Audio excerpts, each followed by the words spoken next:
Ahead and get started. Welcome everyone. It's nice to see such a big group here on a day that's so beautiful out where we could be wandering outside for lunch. My name is Elisa Green. I'm with the Work and Family Life Center. I just wanted to cover a couple of things before I turn it over to Craig Common from the EAP to introduce our speaker today. In the packet in front of you, there is a couple of very important things, one of which is the participant evaluation. If you can make sure to please fill that out before you leave today. I know sometimes people have to leave after the first hour to go back from their lunch break. If you can drop that on the table in front, or if you're able to stay for the full 2 hours on your way out, drop it on the table in front. That really helps us know what we should be offering in the future. If you really like this seminar, if we should offer it again soon. Any kind of comments that you have are very helpful. We also have a bibliography of materials from the Work and Family Life Center. Those are all available for 2-week loan periods to NIH employees and contractors. So if you're interested in borrowing one of those books after the seminar today, just give us a call. Our number is kind of scattered around on all the materials in here, and you can request that book. We also have the upcoming Faces and Phases of Life seminar series schedule for the winter and spring, so January through April. If there's anything that interests you there, please do remember to pre-register. I know there's sometimes confusion about that. It's really good for us to know how many people are coming so we can have materials for everyone. And sometimes those do close out. Like today, we cut off at 60 because we didn't want to have a group that was unmanageable for the speaker to work with. And then finally, I wanted to mention that today is the Great American Smokeout. I know all of you know what that is, but it's a day that encourages people who are smoking to quit just for the day and try it out and hopefully maybe quit permanently. We have a table, a resource table over in Building 31 for the smokeout up until, well, this isn't going to do you much good. It ends at 1:30 today, but if you want materials on smoking cessation classes in the DC metro area, if you want website references there's a lot of smoking cessation stuff on the web now that's really nice, or if you just want some brochures for yourself or for someone else on how to quit smoking or why to quit smoking, just give us a call and we can put a packet together for you. And that's why I'm wearing the button today. Thanks for not smoking or for the Great American Smokeout. That's all. I'll turn you over now to Craig Coleman. Thank you. You know, I'm really impressed with Elisa because she didn't have a mic on. She doesn't smoke. That was great. Well, I'd like to welcome you all too and thank the Work and Family Life Center for allowing us to be part of the program with them. My name is Craig Cowan. For those of you who don't know me, I'm one of your EAP consultants, and I'm really happy to have Evelyn here. She's going to be having the pleasure of listening to her soon. And I guess what I want to say, if there should be any of the things that Evelyn talks about that start to really kindle your interest, there might be some of the initial things that we can help you with the EAP. We're free of charge and it can be a good referral source. So keep your ears open. If something should tap your interest, let us know. Without further ado, I'd like to thank Evelyn for coming, and I'd like to have the pleasure of introducing Miss Evelyn Sexinger. She spent over 20 years in providing skilled and practical guidelines in leading, coaching, and counseling individuals on a personal level and within the corporate environment. As a wellness consultant with the Auspice Group, she continues a background in natural healing and nutrition with coaching and behavioral change skills to assist individuals with issues related to health and wellness, stress management, self-esteem, performance improvement, emotional well management, weight loss, eating habits, fears and phobias, etc. She's developed a cutting-edge program of workshops and seminars that have been received with great enthusiasm by corporate clients who have integrated them into their continuing efforts to support the work-life balance of employees. Ms. Sexinger has a degree in psychology and is a certified hypnotherapist with training in NLP, EFT, BSSF, and meditation. She's published numerous health and wellness self-development newsletters, as well as articles and professional publications. Ms. Sexinger has lived in the Washington, D.C. area since 1984, and after having grown up in Australia. Wow, that's correct. Interesting. Without further ado, I want to thank you very much, Evelyn. I'll give you the floor. Thanks for coming to NIH. Thank you, Craig.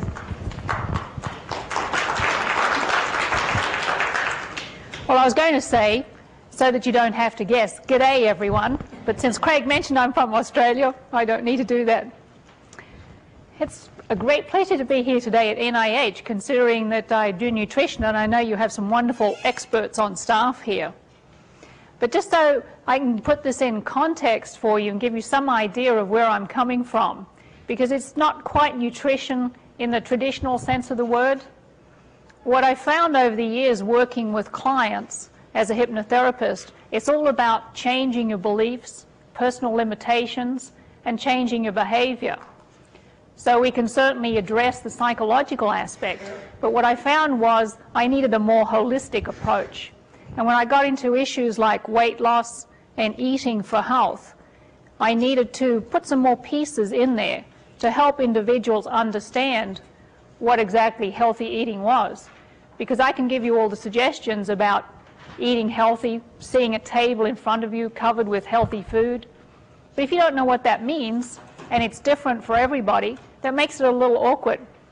So I gradually started to put together these two pieces relating to glycemic indexing of foods and eating according to your metabolic profile, so that I was able to address the food issues as well as the psychological. And then a few years ago I got into glyconutrients, which are basically, as it indicates, nutrition, sugars that are nutritional. And we've all been brought up to believe that we have sugars that are needed for energy, and certainly some 200 are, but there are 8 that are essential for cell-to-cell communication, and we don't get them in our food anymore. So that then prompted me to add some more pieces about sugar. So I do another workshop actually called Sugar, the Good, the Bad, and the Miraculous. And that's part of the glycemic index piece. So I'm not here as a nutritionist, I'm here with some pieces to help you change some of perhaps your beliefs and some of your behaviors and take a different look at food. Okay? In the handout, there are a few pieces. Just let me explain what those are.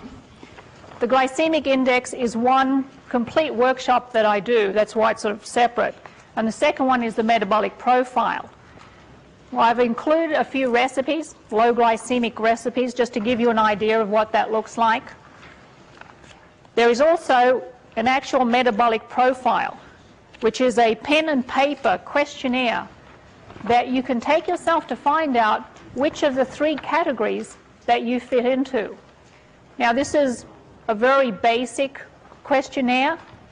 If you go to see your practitioner or you go to see somebody who knows how to work with metabolic profiling, you can have a much more extensive test done. This is very basic, and it just gives you an idea of which category you fit into. We probably don't have time for you to complete this before I get into metabolic profiling, so I've included it. You can take it home with you.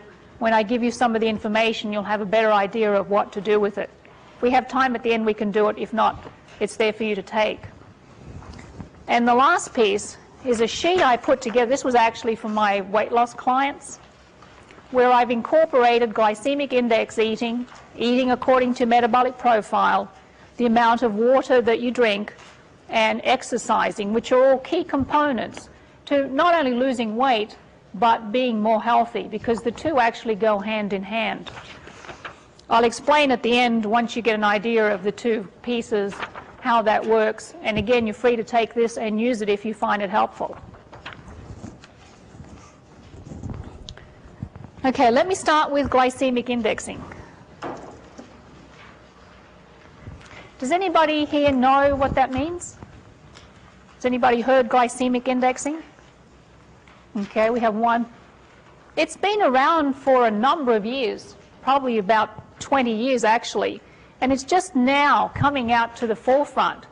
It was developed originally for diabetics, but what they found was it applies to all of us in terms of what it does to our blood sugar, what that does to our weight, and in turn, how that affects our health.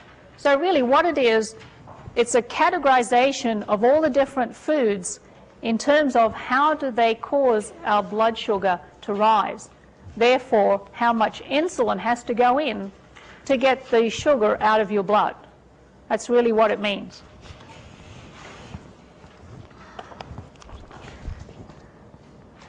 Okay, just before I get into that, there are 5 food items there, from least fattening to most fattening. And that means in terms of causing your blood sugar to rise. It doesn't mean in terms of how much fat is in these items. number one in terms of being least fattening? Can anybody just throw out a few? Would it be chocolate or peanuts? Actually, it's peanuts. Peanuts are the least fattening, not in terms of the fat content, because that's a different thing altogether, but in terms of causing your blood sugar to rise. Okay, number two, in terms of least? No, it's actually chocolate. So for those of you who like chocolate, this is not bad news. Number three, least fattening in terms of causing the blood sugar to rise. I can't move too much, sorry. Is actually low-fat ice cream, assuming there is not added sugar in it. Okay? Number four, watermelon. Watermelon actually causes a great rise in blood sugar. And baked potato. One of the worst things you can eat if you are trying to lose weight and if you are trying to keep your blood sugar down is baked potato. Contrary to a lot of the popular belief out there. So it tends to sort of make you take a second look. And again, this is all information. If it's something that you're interested in, do some further research on it. And please, if I'm going too quickly, you have some questions, stop me.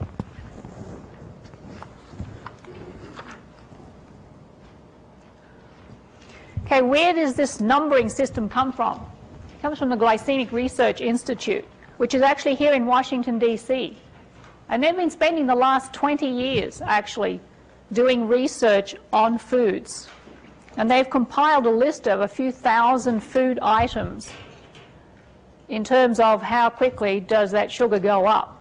They are not funded by anybody, no pharmaceutical company, no food company. They're completely independent. So the research that's coming out is certainly very valid. And if you have a food item, you can go to them and ask them to test it. And they will give you, if it falls within the right categories, they will give you the Glycemic Institute seal of approval. Now, I've looked around out there, and there aren't many foods that have it. I have seen one protein bar. It's a round seal. It's sort of like a little sun, and just has Glycemic Institute seal of approval. But it's not on too many things yet at this point, because it takes a lot of testing, and a lot of companies, even though they might say sugar-free, etc., may not be low glycemic.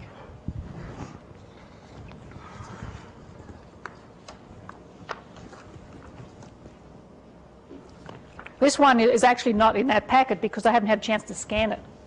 Just to give you an idea of how this works, it all relates to the molecular structure of the food, and the larger the molecule, the faster it's absorbed, therefore the faster the blood sugar will rise.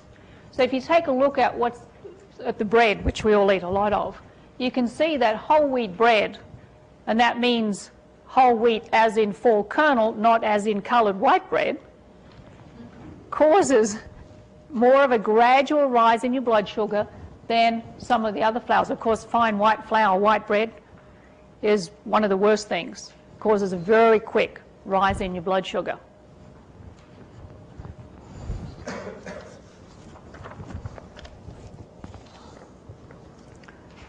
The numbering system is basically 1 to 100, and you'll see two different categories. One is based on 1 to 100 for glucose. The other one is 1 to, if you relate the two, 1 to 70 for white bread.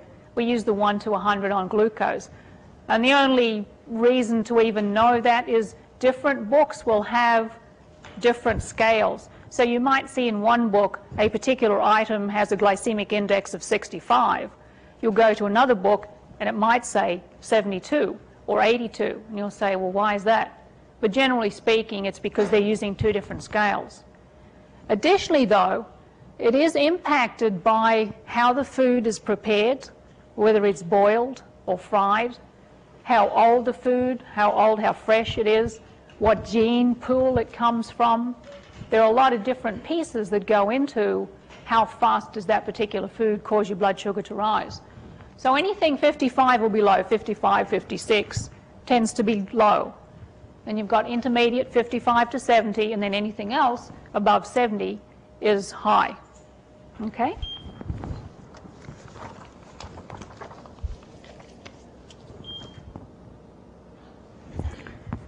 Now, why is this important? Because high glycemic foods cause, as I mentioned, this spike in the blood sugar. Then insulin has to rush in, take it out of the blood, and go deposit it in the liver or in the fat cells. And if you're continually doing that, it's causing not only fat to be retained, but a health problem as well. And by eating high glycemic foods all the time, you're stopping the fat that's already there from being taken out of the fat cells and being used for energy. Because you're staying sort of in the top half of the cycle. You're eating the high glycemic foods, the fat gets deposited, and you don't get to the point where the glycogen comes out of the fat cells and is used for energy. So another reason why maybe if you're eating a lot of, say, white breads and potatoes, you're finding it's very difficult to get the weight off.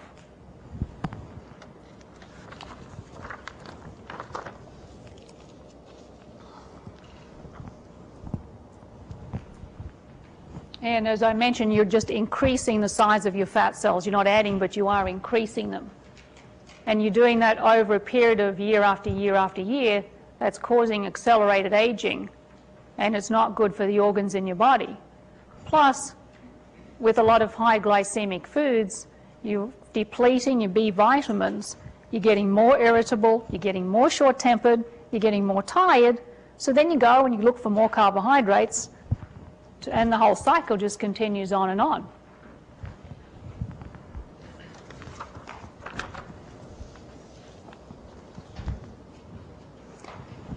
Plus, it's probably one of the reasons that diabetes is on the rise in today's society.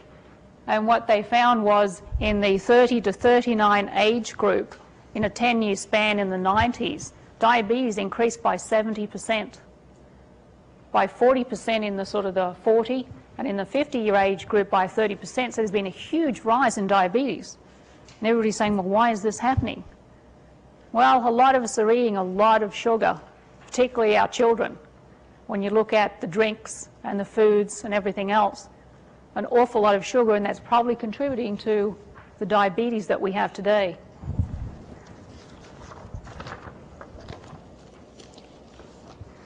On the other hand, if you go with the low glycemic foods, you're basically getting this gradual rise. You're hoping to shrink your fat cells because it's being used for energy, and you're not stimulating this fat storage problem.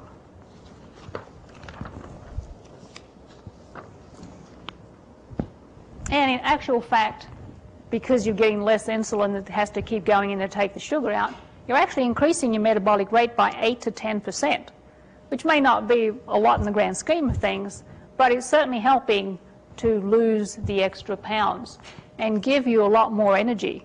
And you'll find if you don't eat a lot of these high glycemic foods, and I'll tell you what some of them are in a moment, you will have a lot more energy during the day, particularly that afternoon slump after you've had Wonder Bread for lunch with, yes? I'm just curious, you're talking about the glycemic index of individual foods. Mm-hmm. However, most people don't eat just individual foods. They'll eat a meal where you'll have a baked potato and you'll have a salad. How do you account for that when looking at the glycemic index of a meal? Right. Once you get into a meal, you need to look at each individual item and see how basically, what is the average of the whole plate full? So if you're going to have, say, 2 high glycemic foods on your plate, then maybe you want to take a look at having another one over here that's low glycemic or at least intermediate, as opposed to loading up a plate with 3 or 4 high glycemic foods. So it's not like we need to count the numbers on each food, but if you know what the foods are, you can get a sort of a good feel by looking at your plate in terms of, well, maybe I should put something else on here instead of the 4th high glycemic food. Because I know there have been some articles written that it's impossible to work with this because of the numbering system. Well, I don't get into the numbering system. What I'm doing with numbers is purely to give you some idea of which foods are high and which are low. In fact, the Glycemic Research Institute, let me just show you, has just, within the last 2 weeks, I just got this, published this book. And it lists foods in the acceptable and not acceptable list. It doesn't give numbers. because you can get really tied up in the numbers, and that's not very helpful, and it gets very confusing. But as long as you know whether they're acceptable or not acceptable is really all you need to know.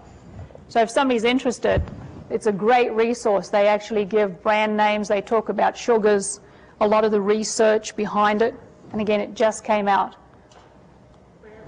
The Glycemic Research Institute, the website is www.glycemic.com, and it's right here in Washington.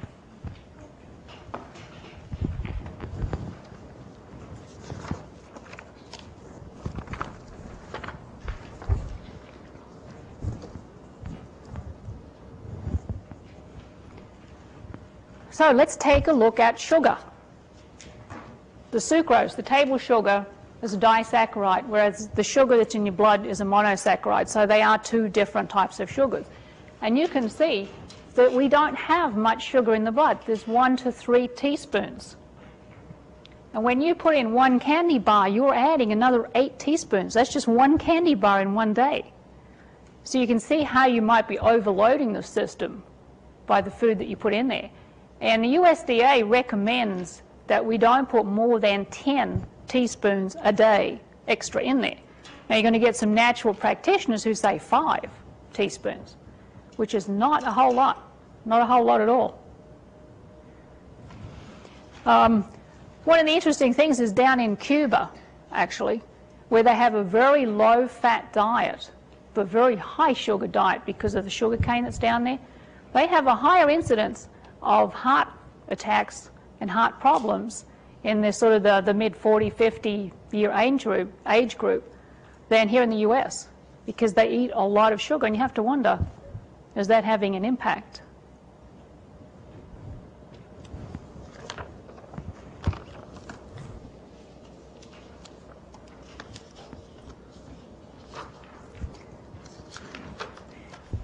Now, 1 teaspoon of sugar, by the way, has 4 grams.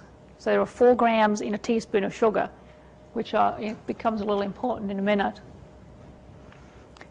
One of the interesting things that the manufacturers are doing today is they're hiding the sugar. When you look at that list, there are some interesting words on there. And they all, in one way, shape, or form, mean sugar. Now, some of them will cause a less of a glycemic rise than others, but they're all sugar nonetheless. So sometimes you'll look at that and you won't even know, say, that ethyl maltol, which is a sugar alcohol, actually affects you in the same way that sugar does. So that makes it a little difficult to read labels. Yes? A question for those who are interested in maintaining or losing weight. Is there a correlation that you make with the Glycemic Research Institute's makes to the notion of calories? I don't get into calories per se. What I can say on that is if you're looking at products and you're trying to decide if there's too much sugar, you can take a look at the number of grams next to the carbohydrates. If 1/3 of that number or more is sugar, then it's too much sugar. Now, this is a very general rule of thumb. Okay, you've got carbohydrates, perhaps it says 30 grams. 1/3 of 30 is 10, right? You go down to the sugar, how many grams? If it's 10 or more, it's too much sugar. Again, a very general rule of thumb, because not all sugars are listed in the gram that's next to sugar because they're hidden elsewhere. So all of these things that really are sugar, when you see that list of how many grams of sugar, not all of these are required to be included in that number? Most of these should be. There is one that's on the next slide that is not. Most of them should be, but I've been reading lately that they sort of twist the wording a little bit, and sometimes it's not all in there. Yes? I just want point of reference that you said that you look at the total grams per portion and then divide the sugars by 3, and it should be No, look at the carbohydrates. carbohydrates. Then it says, say, 30 grams. 1/3 of that 30 is 10. Go down to the sugar. How many grams is next to the sugar? So if it's 10 or less, then it's not too bad. And it's amazing when you go out there in the supermarket and you look at the sugar in things, 20, 30 grams of sugar. There is a lot of sugar in stuff. And particularly now that we've gone low fat, what they've had to do is to substitute for the lack of taste, because they've taken out the fat, they've just dumped sugar back in. That's why there's so much sugar. And even though it says low fat, doesn't mean to say it's healthy for you at all.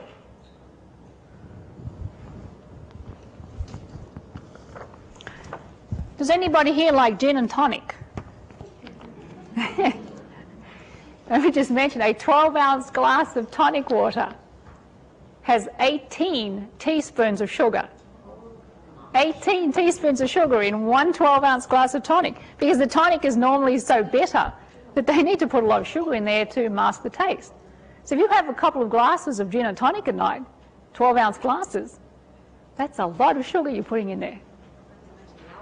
Not to mention the alcohol, which in and of itself is sugar. Right. We have a question. Yes. If you use the example of tonic water, so that's a carbonated flavoring and it's like bitter, that there is that much sugar in it?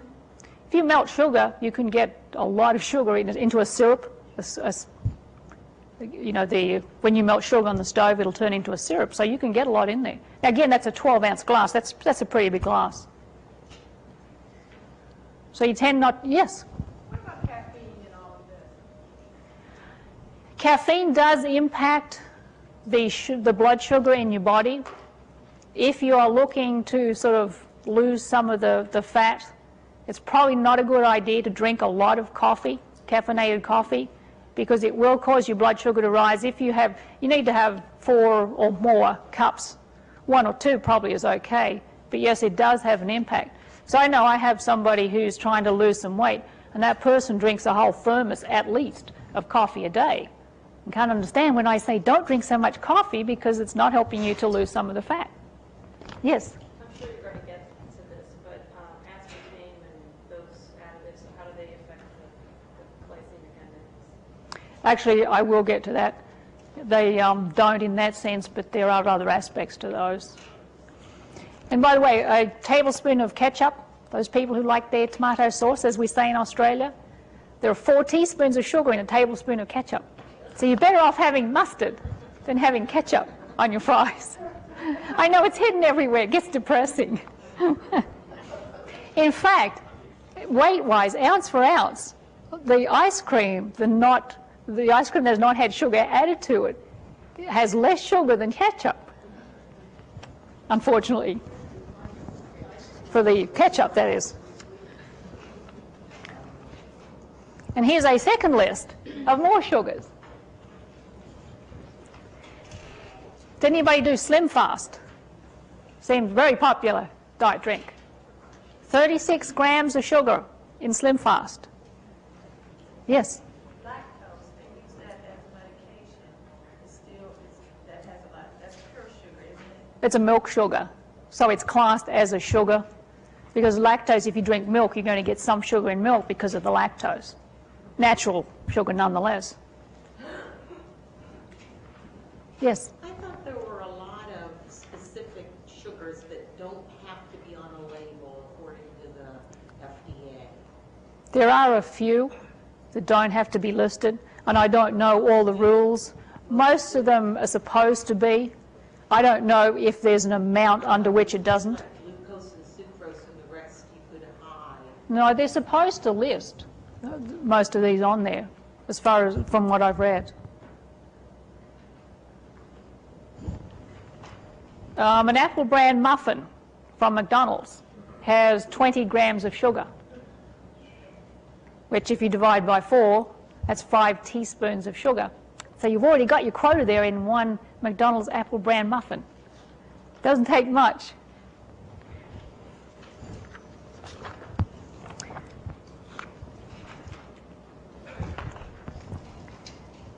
Okay, now here's an interesting label. That's a real label from a can. That looks pretty good, right? It says no sugars. So we all look at that and say, wow, this should be good for me. However, that maltodextrin does not have to be listed as a sugar, because it is in fact a carbohydrate that acts like a sugar in your body. So they can get away with saying there's no sugar in it and then list maltodextrin as the second ingredient after water. So in actual fact, that's probably fairly much like a sugar water because of the maltodextrin in it. And never mind the aspartame that's in there, which although it will not cause a glycemic rise, because it is a chemical, it will have other effects on your body. And I'm not sure I want to get into that here at NIH, but they have shown that there are a lot of problems with aspartame because of its chemical aspects. There have been people who have been diagnosed with MS who in fact have had aspartame poisoning. Yes. So is that only, I mean, some people have a real strong reaction to that. To aspartame? Right. Yeah. And other people don't seem fazed by it. And so how do you account for the... It's very much your own chemical makeup because we all react differently to diets, to everything else. When they took the people off that they reversed the symptoms? A lot of people did. Dizziness, nausea. There's even some speculation that Gulf War syndrome was due to aspartame because the cans of Pepsi, Diet Pepsi, that was sitting out there in the Sahara sun, because what happens when it gets to a certain temperature, and formaldehyde and other things go on with it. Now again, no, there are two sides of that fence. There are two sides to a lot of information out there. That's just some of the things that I've read. I personally wouldn't use aspartame, but I know a lot of people do. I've accomplished something. Just to give you an idea, there's the glycemic index of some of the sugars. And you can see there's a big range from fructose down to the maltodextrin at 105. Huge range on the different sugars. So, I mean, if you have to use sugar, which would be the best? I could say fructose, but another couple of slides down, I'll tell you why I generally tend not to. Now, you can buy fructose in a can in a supermarket. I'm not sure quite which supermarkets, but I've had it myself, and it looks like a white sugar. And everybody thinks fructose is fruit sugar, right? In actual fact, it's made from corn, at least what I've seen around here. But let me get a few slides down and I'll tell you a little bit more about that. What are the numbers on there? Those grams? On a scale of 1 to 100, how quickly do they cause your blood sugar to rise? So if it's 23, that means it's a very, very gradual rise. If it's 100, you're going to have a blood sugar spike like this. Is that for same volume or gram weight? Because I'm sure they're different in reasons. Yeah, for the same amount. Generally speaking, this has been based on, I think it was 5 grams. It has more to do with the type of food than it does with the amount, although certainly if you eat a lot of something, you're going to get more sugar dumped in. What they've shown is that foods that are higher glycemic, at the next meal that you have, you will increase your calorie intake by 60 to 70% at the next meal because you get this craving thing going. Your body then is looking for more. So the more of it you have, the more you're going to eat. So if you cut down, even by a little bit, you can lose 10 to 15 pounds over a year just by cutting back on the sugar intake. The other thing is with the sugars too, protein and fats will decrease that spike. So for instance, if you get something that has sugar in it, if it also has eggs in it, because eggs are protein, you will find there'll be less of a spike. It'll be more gradual than if you just have the sugar with something else that's high glycemic.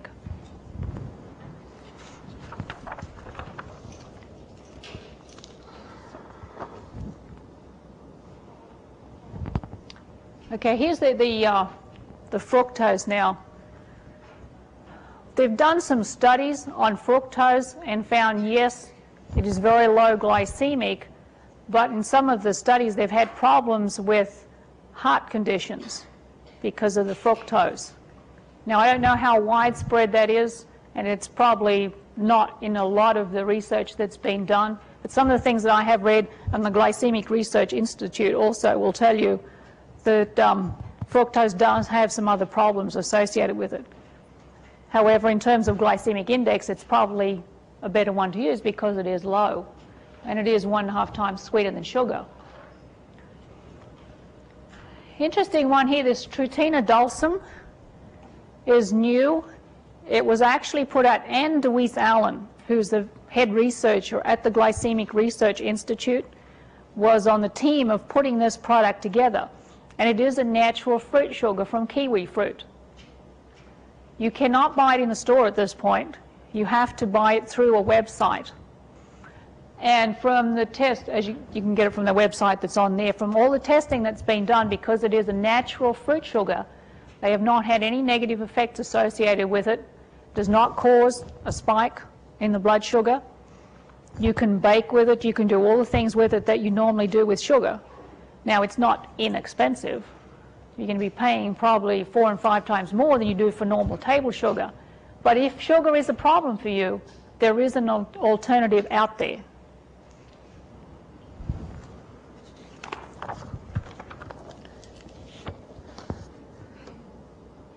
And the other one, yes?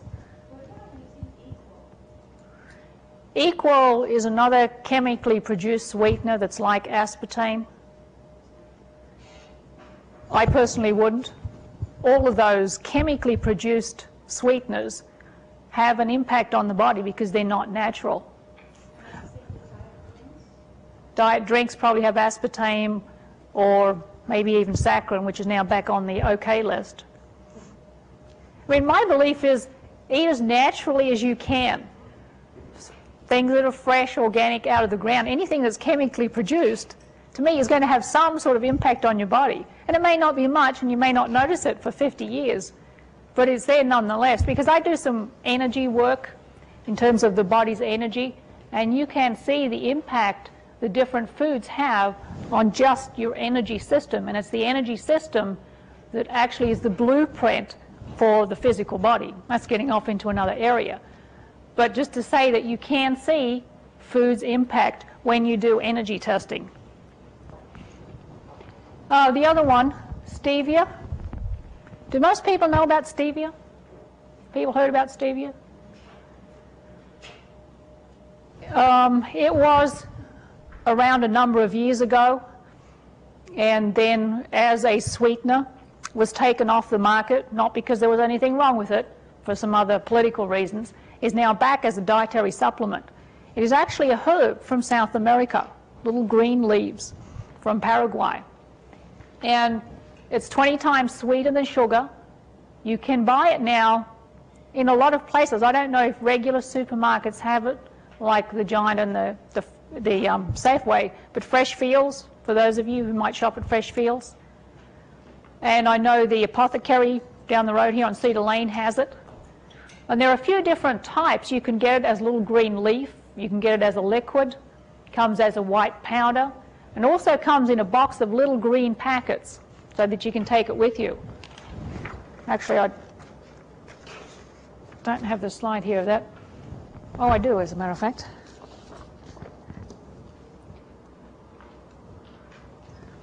Those are the little green packets that it comes in. So if you need to take it with you, it looks just like a little packet of Equal or something else. And it's completely natural, does not cause your blood sugar to rise, and it's a great alternative. Now, you can't use it easily in baking because it doesn't have the bulk of sugar, and some things when you bake them you need to have what sugar does. So then you need to substitute and play around with it, maybe add some applesauce or something else to it. Yes? It has maltodextrin. Some of them do. There are some stevia, this one, yeah. Well, this one does not have maltodextrin. But so there are some manufacturers now who are putting maltodextrin in for bulk. Why they need to do that is beyond me, but they're doing it. So you need to read the label if you're going to go get some. And you also have to be aware of, when you use this, because it is so sweet, if you use too much, it goes beyond sweet and you almost get a bitter taste. Because some people have said to me, oh, this is awful. And it's just you've used too much and then you get this sort of aftertaste in your mouth. Now, this is an interesting one. I was just up in Canada at a conference last weekend, and I happened to notice this little packet on the table. It's a sugar substitute, right? But notice what's, I don't know if you can see it, underlined there underneath the first list of what's in it. Take only on the advice of a physician. I thought that was really interesting. Sort of makes you wonder, doesn't it?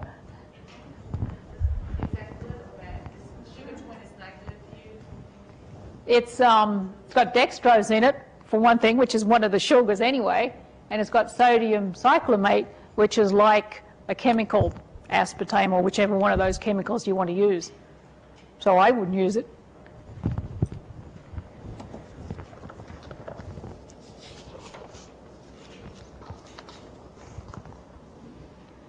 A little hard to see. They're sweet potatoes. So if we're talking about acceptable and not acceptable, are these acceptable or not acceptable? Who says they're not acceptable? A couple of people. Acceptable? That's right. Sweet potatoes are acceptable on the glycemic index scale. It's about 54. So they're, yes? Are you able to speak to people who have problems such as polycystic ovary and insulin resistance, where they don't really metabolize food the same way that most people do? No, I don't. I don't get into that area. The only thing in terms of the insulin, from the reading that I've done, if you've got a problem with that, the lower the glycemic index of the food, the better off you are. But other than that, no, that's not my area. Yes? Can't read that slide. What is that? Oh, it just says sweet potato and has a number on it, but they're supposed to be sweet potatoes. Yes. And they are glycemically acceptable, very low. A lot of fiber. Fiber also in food mitigates this blood sugar spike.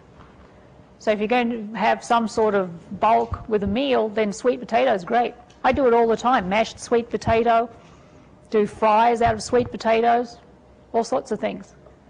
I know in this country you have sweet potatoes, have sugar in them, you have them for Thanksgiving. And to me that's so foreign, because in Australia a sweet potato is a vegetable and you bake it and you don't put sugar or syrup or anything else on it. When you have sweet potato pie, to me that's like, oh.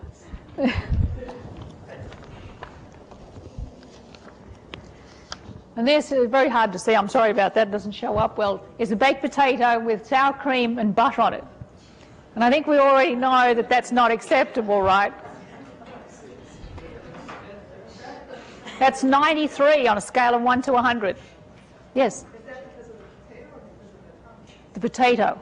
Because the baked potato has very large molecules and it's a carbohydrate and it just does this. So all these years where they've been telling us at lunchtime, go down to the store, get a baked potato, that's diet lunch. You do that every day and you aren't going to lose the pounds.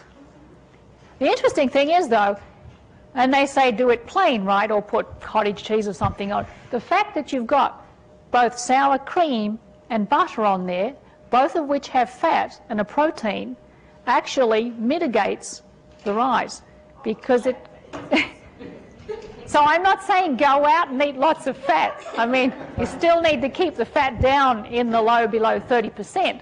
But if you need to have a baked potato, and somebody says, well, put some on there, put some butter and sour cream on, and a little bit of butter and a little bit of sour cream, don't overdo it, because even if you eat a lot of fat, you're still going to put on the weight. So you still need to keep the fat down to a reasonable level. The fat for yogurt would be the protein without the fat. Yeah. You could put yogurt on there. Yeah, you've got the protein there. Now, mashed potatoes are almost as bad by a couple of points. Almost as bad. And then French fries, if these are 93, French fries are 75, which is interesting because of the fat that they're fried in. The fat mitigates it. So they're lower on the scale. So if you have a choice, now you can say, gee, I'll have French fries. That's what you call rationalization? Hey, the numbers according to the Glycemic Research Institute.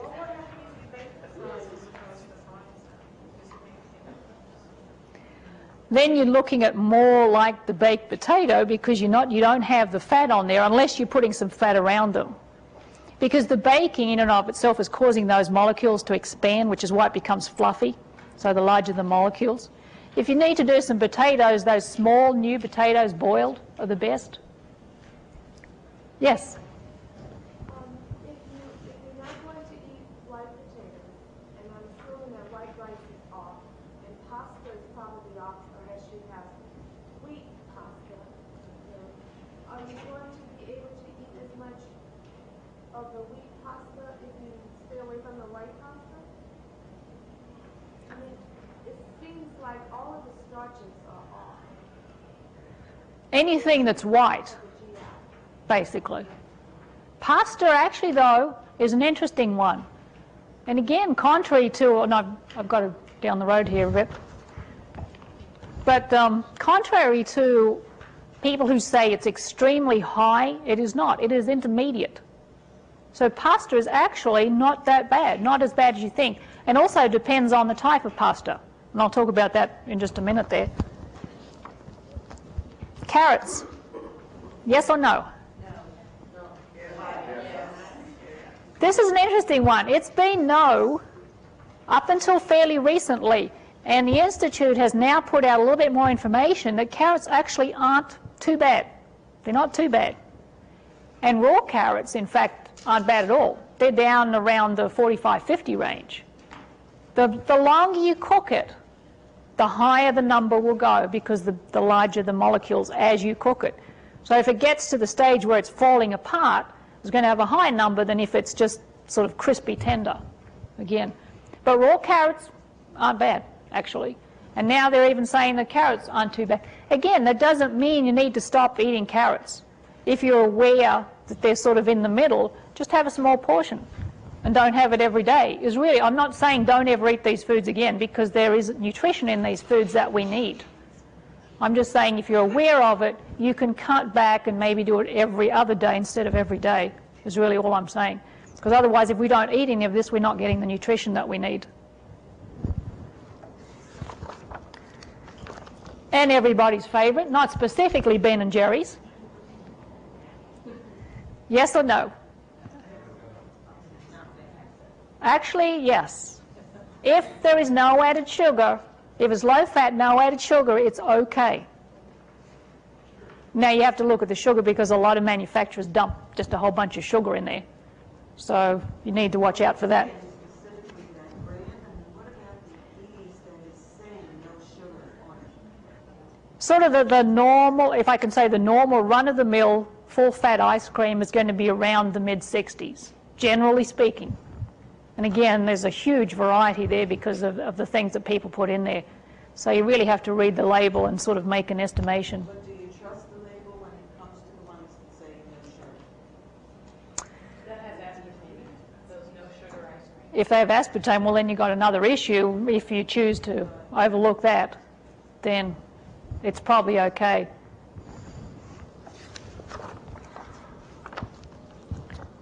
Yes? I couldn't hear everything that was said. How do you know when no sugar has been added to ice cream?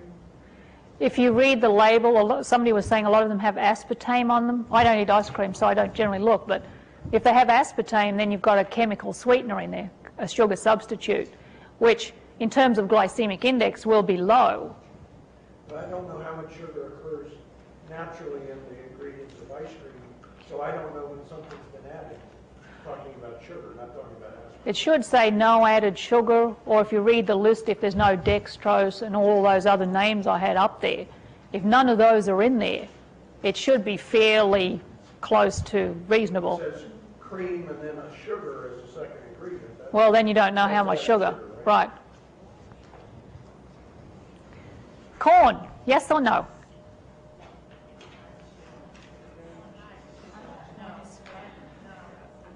That's another interesting one. It has been no up until fairly recently, and they've done more research on it, and it's sort of gotten to be, it's okay. It's not too bad. Again, don't do it twice a day, 5 days a week, okay? And even popcorn's not that bad. They're sort of looking even around the 50, 60 mark these days. And it probably also has something to do with all our food is changing because you have genetically altered foods, and that's also changing the glycemic indexing of a lot of foods. So as those changes occur, you're going to see other things happening. And everybody's favorite diet food, yes or no?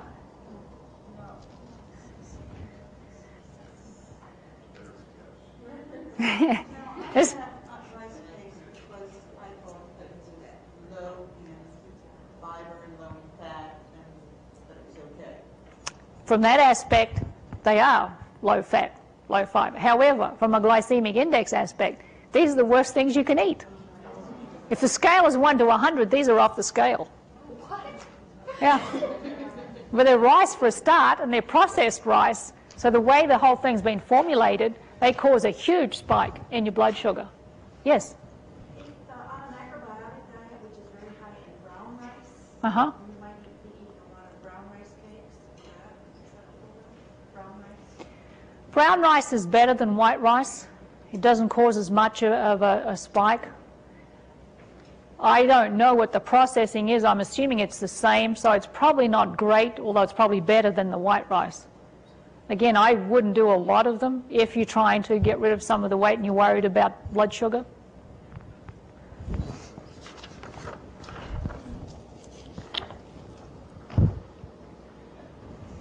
Take a look at some of the sort of the common foods and numbers. Again, the numbers are just to give you an idea. You can see the difference in the rice there. White rice, particularly the sticky rice, the Chinese sticky rice, higher glycemic than long grain white rice. Brown rice is better than white rice, somewhat, and Uncle Ben's converted rice is okay. The shorter the grain, though, the higher the index on rice. And you can also see there the pasta. White pasta is 41. If you get a protein-enriched spaghetti, for instance, you're down around 27. And the shape of the pasta has something to do with it, because there's a process that makes spaghetti. It's this extrusion process that makes those thin noodles, so the molecular structure is very tightly bound, which means it's going to take longer to be absorbed in the body, which means the index is going to be lower. You get a sheet of lasagna, which is larger, then you're going to have a higher glycemic index. Okay? So the more protein you've got in it, in the pasta, the lower the number. So if you eat it with a meat sauce, that in and of itself improves the, like you were saying, Right, meal. because you're adding protein to it. Right. Isn't there sugar in sauce? Oh, yeah. There's sugar in the sauce if you have Your own sauce? unless you make your own sauce, right. But the mere fact of the protein in the pasta is going to mitigate it. If you do a pasta, say, with vegetables, high glycemic vegetables, then you've got one plate that's fairly high glycemic without anything else mitigating it. And that's when you have more of a problem. Where does brown rice fall in that list? I don't have a number per se for brown rice, but it's less. It's got to be less than 56, because long grain brown rice, that is, not the short grain stuff. There's less than 56, because the white long is 56, so it's got to be less than 56, so it's okay there. Yes? Where do tomatoes fall? Tomatoes are a vegetable, they don't have a glycemic index. Meats do not have a glycemic index. And tomatoes, I've not seen a number for tomatoes as a vegetable. Oh, in Australia they're a vegetable. They're probably, yeah, here they're a fruit. Yes?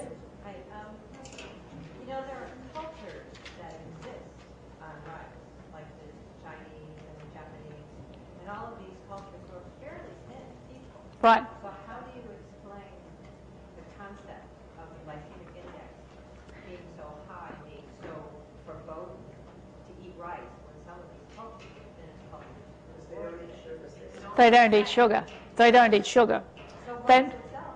It's not too bad. in and of itself, if you don't add a whole bunch of other sugar to it, like all the desserts and all the breads that we have that we dump in on top of it. But see, the problem is that we have too much of a whole range of high glycemic foods. Right. And they always usually have fish with it, and they usually have some other proteins with it. So that certainly helps. And they don't eat a lot. They don't have huge portions. like you have here. That's another thing. Because, I mean, if you're going to talk about calories in the sense of portion size, yes, that does make a difference. And they don't have the huge portions that you here you can eat for 3 people on one plate. Yes? I'm confused about your response to tomatoes, because you said it doesn't have a glycemic index because it's a vegetable, but we've just been talking about corn and carrots and potatoes and sweet potatoes. I'm sorry, I don't have a number for it. Oh, okay. I don't think I've even seen a number, actually. It's probably on one of the other lists, though, acceptable, not acceptable. I suspect it's acceptable. But I know for some reason I haven't seen it actually have a number.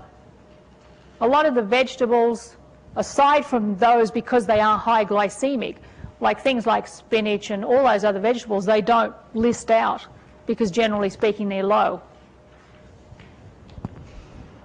Brown rice, yes? Would grapes be better than raisins? Well, grapes are better than raisins, yes, because raisins are very concentrated in the sugar content. They're both natural sugar, but raisins are more concentrated because they're dried. And the brown rice pasta is the worst, 92, if anybody does the brown rice pasta. And gnocchi are up there also because they're the potato pasta.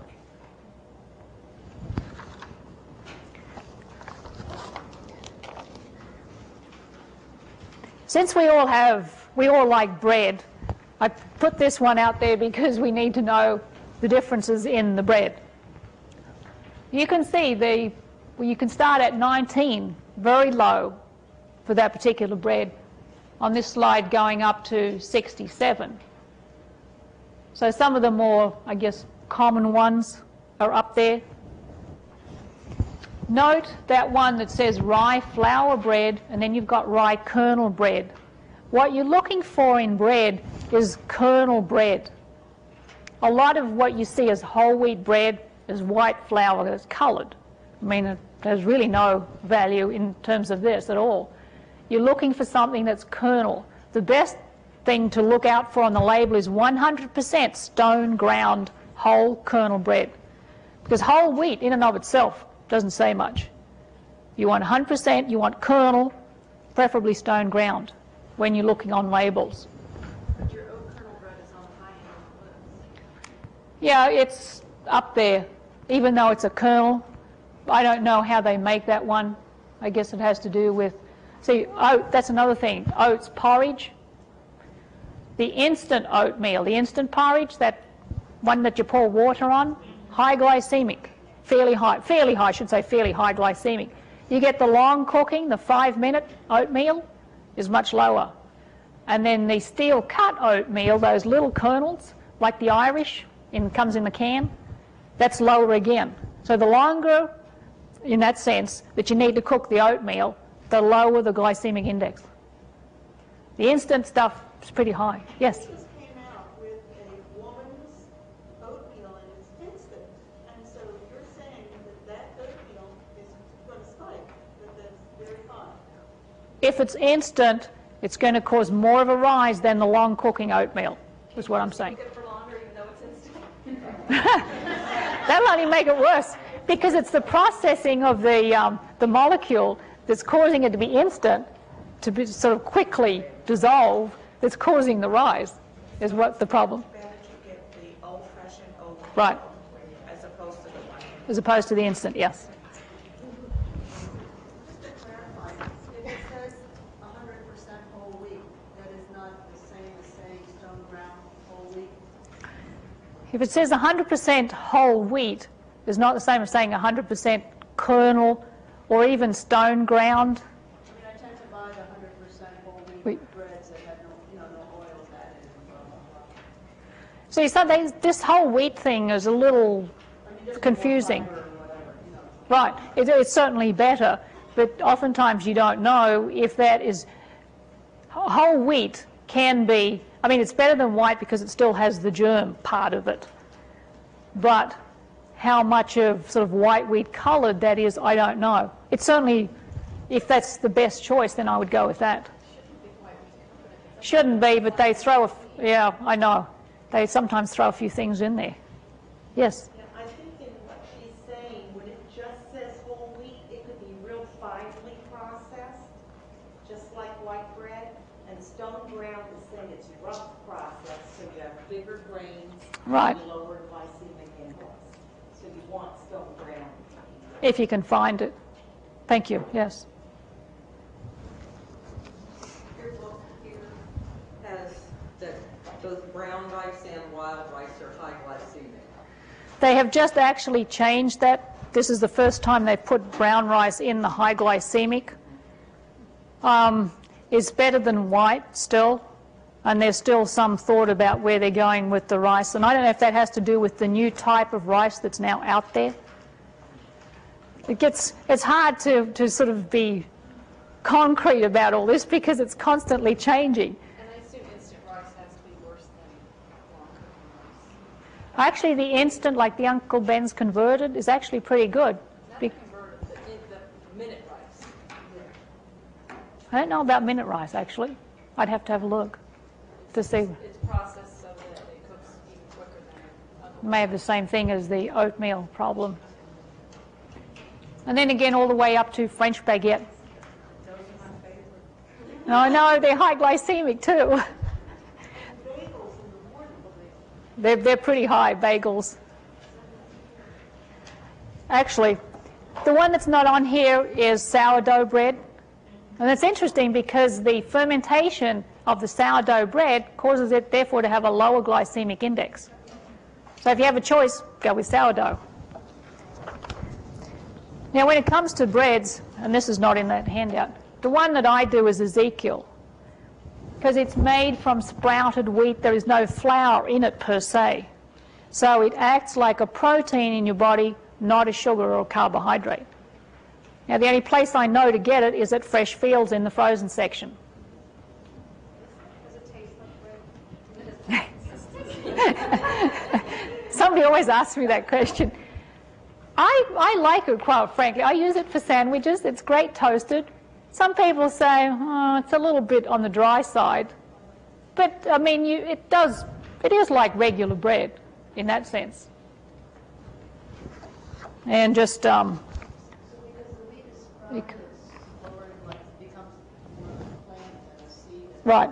Mm-hmm.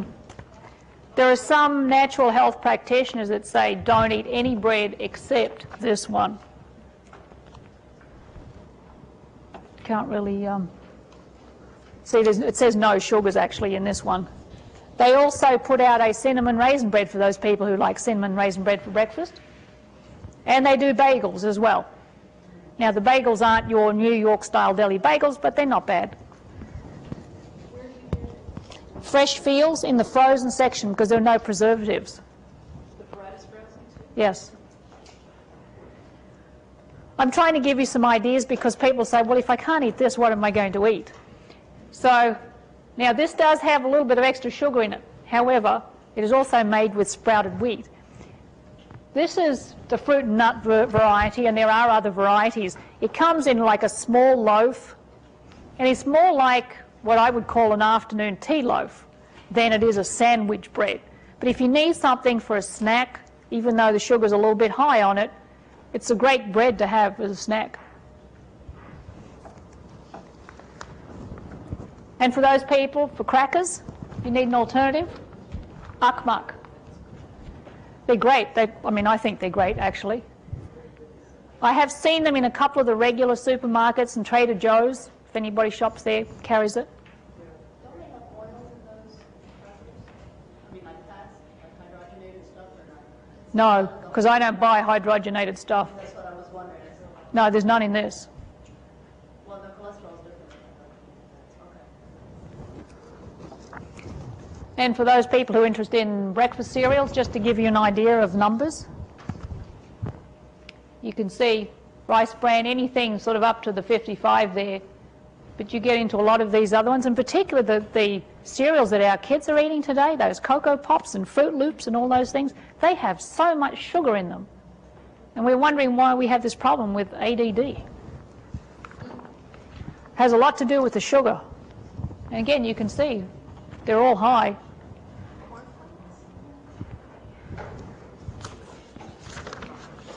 So is there any cereal that's lower in sugar? The first ones that I had on here, like natural muesli, the bran,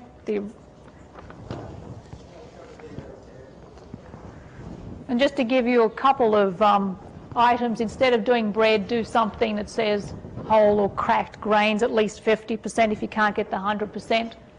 From rice, do the Uncle Ben's converted, or even couscous, again, is another one that's sort of there in the middle that they're debating at the moment. Instead of the potatoes. And the fruit, I haven't talked much about fruit, but tropical fruit, most tropical fruit is high glycemic. Pineapple, watermelon, melons, kiwis are okay, mango, papaya, those. So the alternatives are sort of plain fruits, if you can call them plain fruits. Boring fruits, right? Yes. When you say high glycemic, are these foods that you shouldn't try? If you, instead of doing tropical, go to the second column. Actually, it's not on there, but kiwi is okay, actually, because I love kiwi. They're intermediate. They're sort of okay. They're not low, but it is a tropical fruit, but they're sort of more on the intermediate side. And just to give you an idea of what some of the substitutions you can make, you can see the differences there in the numbers on what might be sort of a typical breakfast. Syrup has a question mark because they don't know what the index of it is yet at this point. Oh, juice is another interesting one too. A lot of juices have added sugar. This one happens to be fairly low that they've used in this example. So you can make the substitutions. And then for lunch, that was not McDonald's, that was homemade, probably with stevia or something. And for those people who like Snickers, you're in luck, because there are peanuts in there. Now, I think Snickers have hydrogenated oil in there. So if you're worried about that aspect, I'm sure they have it, but other than that, they're not too bad glycemically. I think if it's the peanut that lowers. Right, the protein and the fat in the peanut. So is the Baby Ruth? My baby Ruth. I don't know, I'd have to look at the label on a Baby Ruth. I don't eat sweets, so I don't really look at those things. Is this diet similar to the Sugar Busters diet? It has some similar aspects. I'm not sure I'd call it a diet exactly, but just a way of looking at it, yeah. When you had down there about the turkey not having any scale, does that mean like it's really great? Right. Does it matter whether it's, what do they call it, oven roasted or two different kinds? The only difference that would make if some of them have a honey coating on them, which would tend to put some sugar in there, but other than that, no. And there you've got some snacks. M&M's, chocolate peanuts are okay. Again, the peanuts in there. Bananas are another interesting one. Bananas can go from like 40, the mid-40s for an underripe banana, up to 65, 70 for when it gets really yellow and very ripe. So again, that makes a difference. Of course, pretzels are up there, white flour.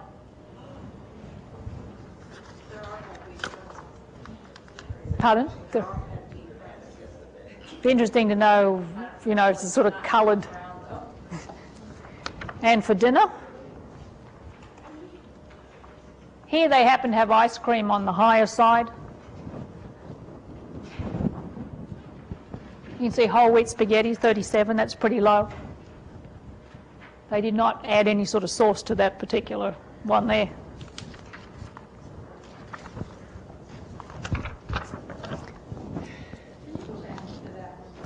Uh-huh.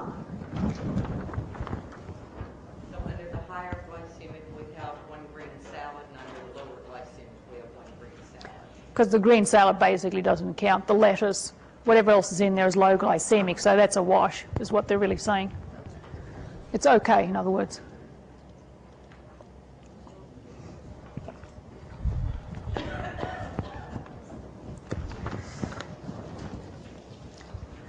Are there any questions on glycemic index? Because that sort of covers the glycemic index piece. And I'm going to go on to metabolic profiling. Yes? Does the Glycemic Institute have a website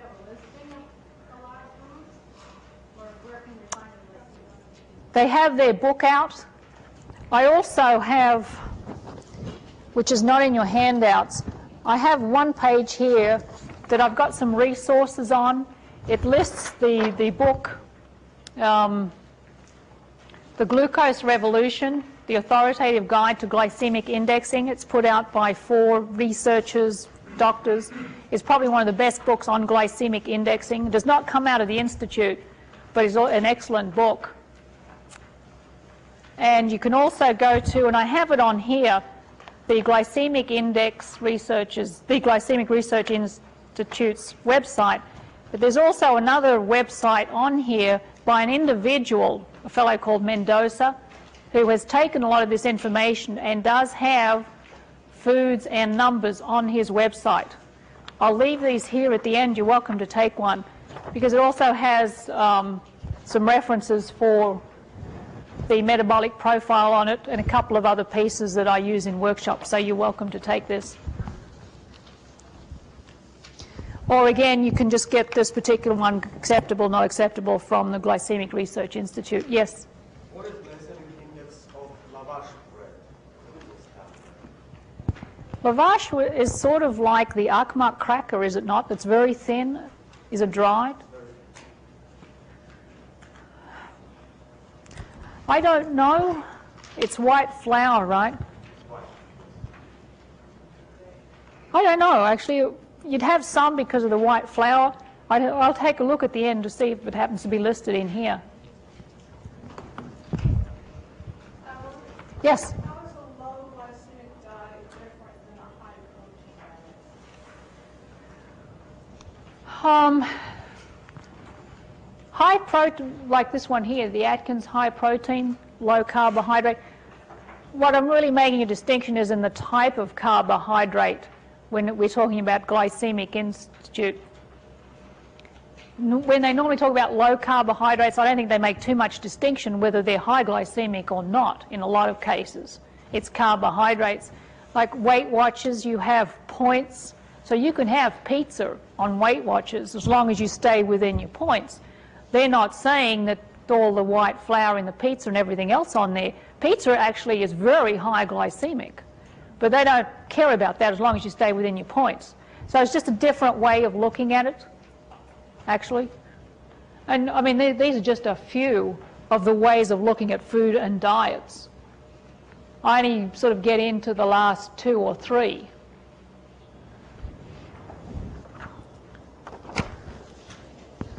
What I would normally do at this point is have you take the metabolic profile, but we don't really have time, so I'll just have to go on and talk about it.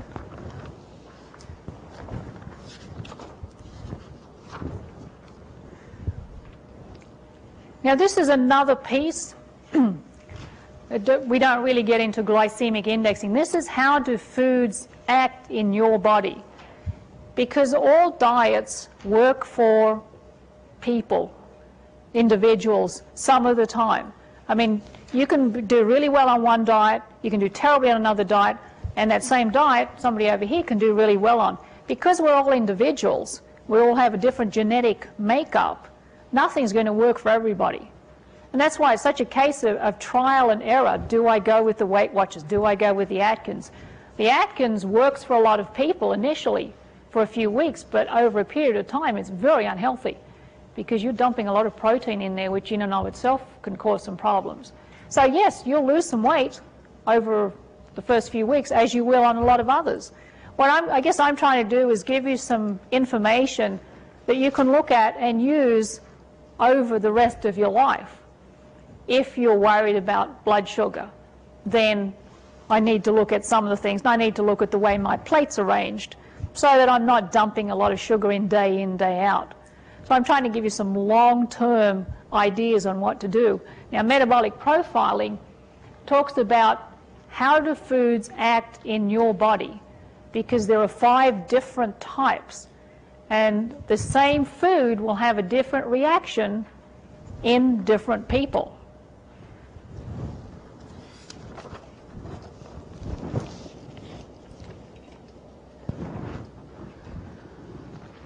Just to show you what happens, you start at the top of the spiral the way food is converted into energy, the way you take in nutrition.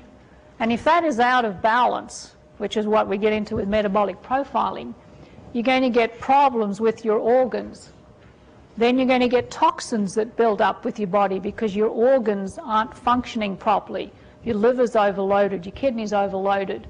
You're going to find that the cells can't repair themselves. And as that spiral continues going down, then you end up with disease. So it all starts with the food that you take in. And the problem today is even the food that we take in, and you can eat all organic food, you can eat the most healthy food you can find, you can grow it out there in your own garden, and you will still not get the nutrition that we got from our food 20, 30, 40, 50 years ago. It just isn't in the soil anymore, it's not in the food, and most of the food is picked green these days because it's shipped all over the country. And when you pick food that's green, you do not get the phytochemicals in there that are only formed the last couple of weeks before that fruit is ripened and falls off the vine or the tree or whatever. So no matter how hard you try today, you cannot get the nutrition that you need. And that also then gets into what I was talking about when I started, the glyconutrients that are now giving us back the 8 essential sugars we're not getting in our food. And so we can do the best we can with trying to get good nutrition and trying to heal our bodies, but it's not easy today.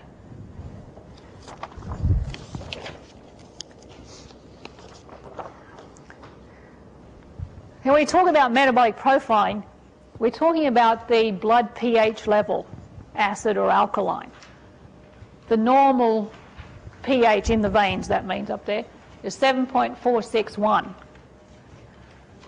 Now that's influenced by 4 different things. We've got genetics, because we're all different. When I talk about genetics, you get into the, have you heard of Eat Right for Your Type? The Peter D'Adamo book some of you may have heard about. There are people who can follow that and have wonderful results. There are other people who say, well, it doesn't work for me. And the problem with Eat Right for Your Type in terms of the genetics is, he talks about the different blood types. Blood type O being the hunter-gatherer, our forefathers. Blood type A, then when our forefathers gradually planted crops and became agrarian, then we developed the A antibody to be able to process the grains. And then further development led to the A and to the B, and then the AB. The problem with that is, unless you're, I sort of say purebred, like O and O's all the way back to your forefathers, generally speaking, we're all such a mix today of different types. So it's hard to say I need to be on the O blood type when maybe some of my forefathers had A and AB and everything else. And that's, for those people, it doesn't work too well. If you're sort of the typical O or the typical A, then yes. But genetics has to do with this metabolic profiling. The foods will make your body more acid or more alkaline, depending on your body type. And then that has to do with whether or not it's in balance. Climate is an interesting thing. Cold climates tend to make the pH value more acidic. Warmer climates more alkaline. And fats and proteins make the body more alkaline. So when you look at people like the Eskimos, who are in a very cold climate, which is very acidic on the body, they're eating these fats and proteins to balance that because they make the blood more alkaline. And that's why they can do well on all the whale and the other things that they eat. Whereas you get somebody down in the tropics who's subsisting on fish and some grains, that's because they need the reverse. That warm weather is very alkaline, so they need something to balance that alkaline. Does that make sense? And stress also has an influence on how your body handles different foods. The thing is too, the further away you get from that number, if you go have a blood pH done, the further you get, when you go up, you're going to get more alkaline. When you go down below that number, so you get down to, could be a 6 or a 5, it's going to be more acidic. So it changes with everything that you put into your body, the stress that's going on around you, the weather that happens to be outside, all sort of of different reasons, will change this acid-alkaline balance.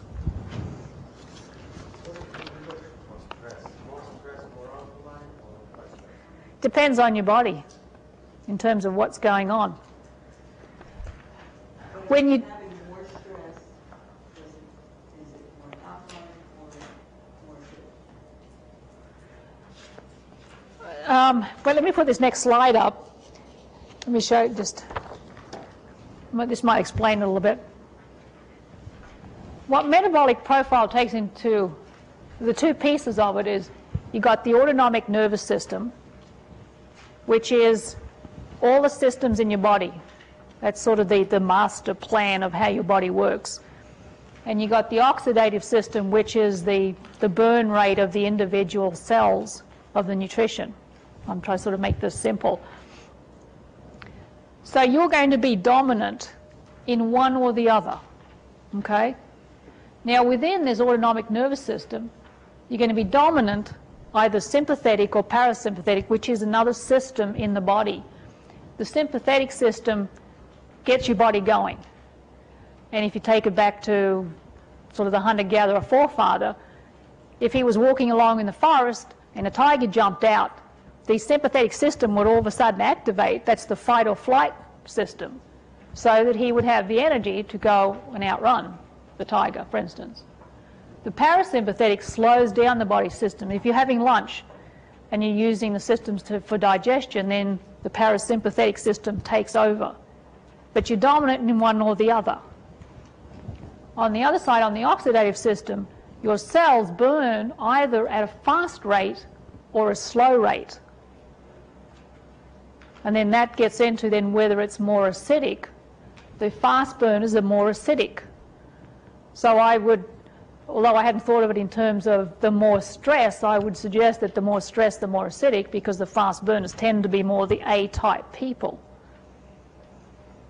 And the idea is that you're trying to balance those systems in the body, because you need to be in balance to be healthy, is basically what it boils down to.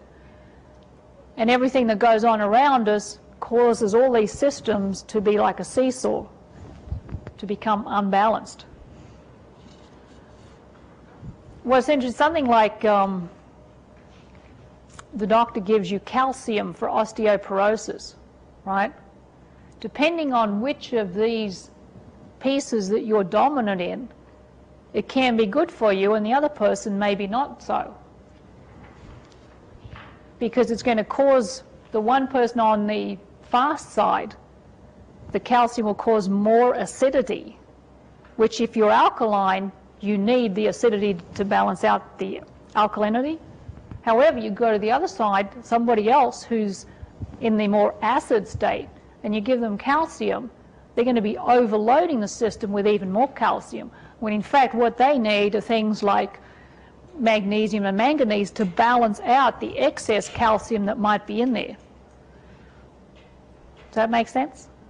It's getting a bit technical, and when you look at foods and when you look at vitamins and things, most of us don't look at it in that sense, because as I say, it's getting technical. And I'm trying to just give you an example of why this is important, and I'll get into the foods a little bit more, where that makes a difference. How important the pH balance is? For example, stress would be good for Eskimo because it is a cold climate. But does it really worse to have more stress even if you are living in cold climate? Well, if you're in the cold climate, it's good. The cold is more acidic anyway. So if you're dumping stress in there, which is acidic, then you're going to OD on the acid side. How this comes into play is, actually I saw this a number of years ago, a friend of mine who is a vegetarian for 10 years. And he sort of got to the point where he was starting to not feel well. By 5 o'clock in the afternoon, he'd be tired. He was starting to have a lot of stomach problems. All sorts of things were going wrong. So he went to see somebody who worked with metabolic profiling and nutrition. And she did some tests, and she said, your type, you cannot be a vegetarian. You need protein, you need meat. And he said, no way. He said, I'm going to put on weight. He said, I've been eating grains. I have my grains for breakfast. And she said, if you continue this way, overloading your system, you're going to end up with some serious problems, and you're probably going to end up with colon cancer and a few other things. So she had him eat steak 3 times a day. This is for a vegetarian, mind you, 3 times a day, and about 20 eggs a week, and all the things that a vegetarian normally wouldn't eat. Well, 3 or 4 weeks later, he said he never felt better. He'd lost 10 pounds, and this was some years ago. I saw him recently, and he's just doing great. He's no longer a vegetarian. His system could not handle it, and there are people like that. And particularly if you're a vegetarian and you're an O blood type, even though I don't get much into the O's, but O blood types, most of them have a hard time being vegetarian. And again, it has to do with this balance. And you won't notice it. You could go on for years. But sooner or later, if your type is not meant for that, you will see a decline and all things will start to go wrong.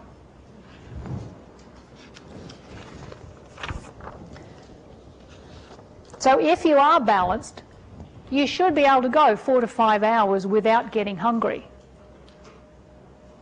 So if you're like he, for instance, if he eats a steak for breakfast, he's probably going to be able to go 4 or 5 hours without getting hungry. If he's eating cereal, which a lot of the people who need the protein, if they eat cereal for breakfast, they're going to be hungry by 10 o'clock because it's just not the right mix for the body. You'll lose weight, you'll have a clearer head, you'll be less irritable, your body will go into balance.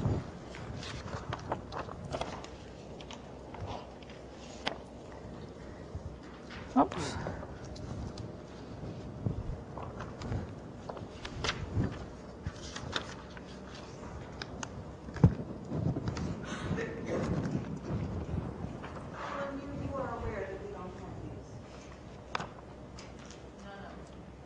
None of those? Are they in that second? There's 2 separately stapled pieces.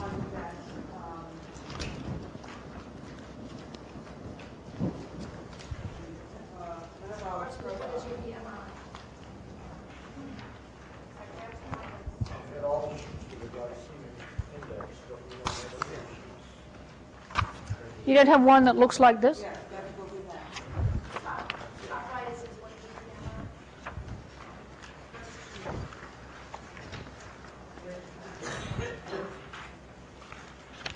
You know what might have happened? It might have been copied from 2 pages onto 1. Because they should be there. They're normally part of this.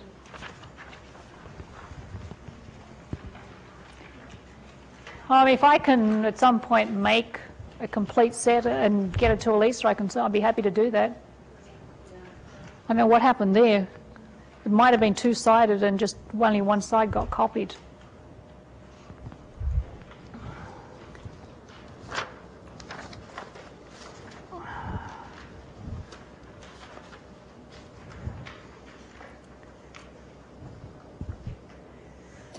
Just to talk a little bit more about this metabolizing situation.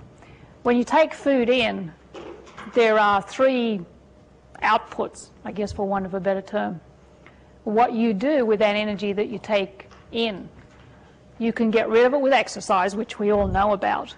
But there are 2 other states. You've got the resting body, which uses up energy, and then you've got thermogenesis, which is the cells burning off the nutrients, either very quickly or very slowly. So to increase your metabolic rate, you can either do more exercise, or you can look at ways of increasing your body at rest rate. There are some things you can, foods like green tea, for instance, will increase your metabolic rate. Essential fatty acids will increase your metabolic rate. There are products out in the market, because we've all heard of ephedrine-based products. Yes, they do increase your metabolic rate. And you will lose some of the fat with those. Again, you have to do that carefully. Garlic will increase your metabolic rate. Garlic? Garlic? That Australian pronunciation is... Hard to get in the garden. It's hard to get into it's those AR words. You said Garlic. Actually, when I was very young growing up in Australia, my mother used to send my brother and I to school with garlic sandwiches. Bread with butter on it and sliced garlic on top. Because I was actually born in Austria, so it was a very European thing to do. So we'd go off to school with our garlic sandwiches. Tell you, we were pretty thin, but we didn't have many friends.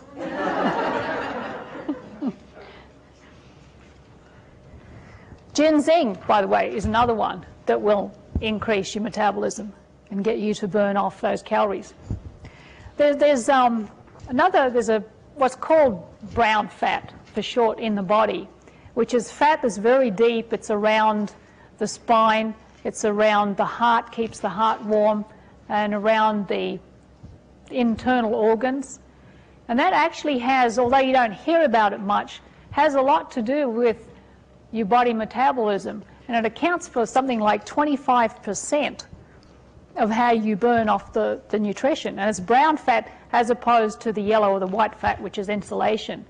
But as we're born with a certain number of these brown fat cells, and then of course as we get older, they don't work as well, and you throw in medications and the wrong foods on top of that, and it doesn't work too well. So it's something that's not talked about very much, and there's not a whole lot you can do other than balancing your food intake, but it is there in terms of helping you to increase your metabolism. Doesn't exercise also increase your resting metabolic Yes, rate? yeah. There's a very good way, obviously, that we all know, to get rid of excess body fat, but a lot of clients who do it for a week and then say, oh, it's too hard, what else am I going to do? So if you need to do something, I say, well, drink some green tea, take some ginseng, do a few of these other things. Now, admittedly, they're probably not going to make much of a difference unless you do copious amounts, but every little bit helps over the long term.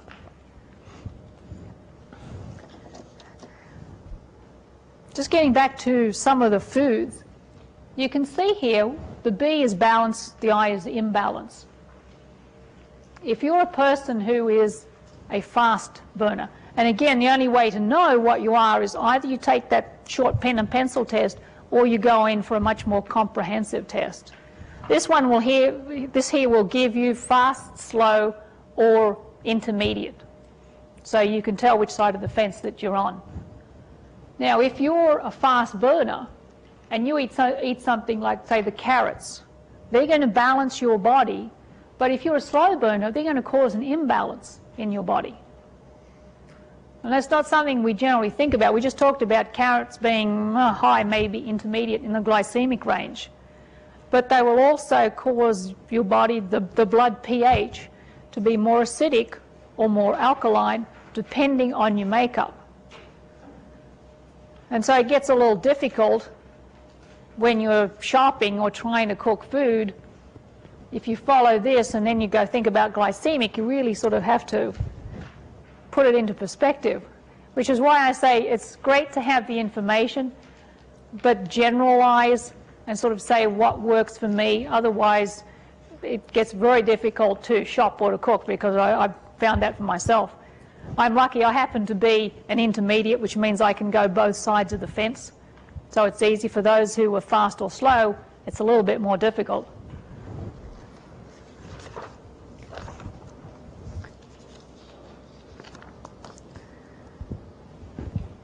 Just to talk about the basic food categories, I think we all know what they are: the carbohydrates, the proteins, and the fats.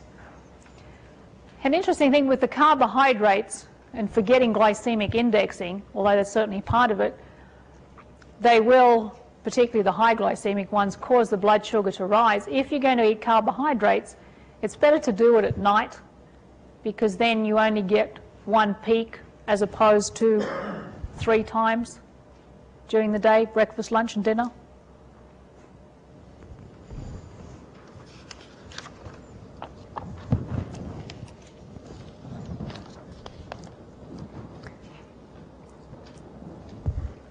Okay, looking at the slow burners, or maybe another way of saying it is those people who need more carbohydrates. And you can usually tell what you gravitate towards unless you get specific cravings, which are linked to emotions. That's a different thing. But your body will tell you what you need to be eating, again, outside of these cravings that are emotionally linked. The people who are the slow burners they get tired, tend to put on weight fairly easily. And those are the people who, now, this is generalizing because it's not only the slow burners who will gravitate to candies and pastries. Anybody, fast or slow, if you're tired and you haven't had a decent meal, you're going to go, your body will tell you to go to the first thing for survival, which happens to be the thing that's going to give you glucose, because the brain needs glucose on a constant basis during the day. So your body, when it's in the survival mode, is not going to care that this is a donut, that this is high glycemic, and it's no good for you. It's going to say, give me glucose so I can function. And then that continues on as a cycle. Those people who gravitate towards the carbs tend not to gravitate so much towards the proteins. The proteins as in red meats, for instance. So if you find yourself sticking more to carbs, you may well be more of the slow burner.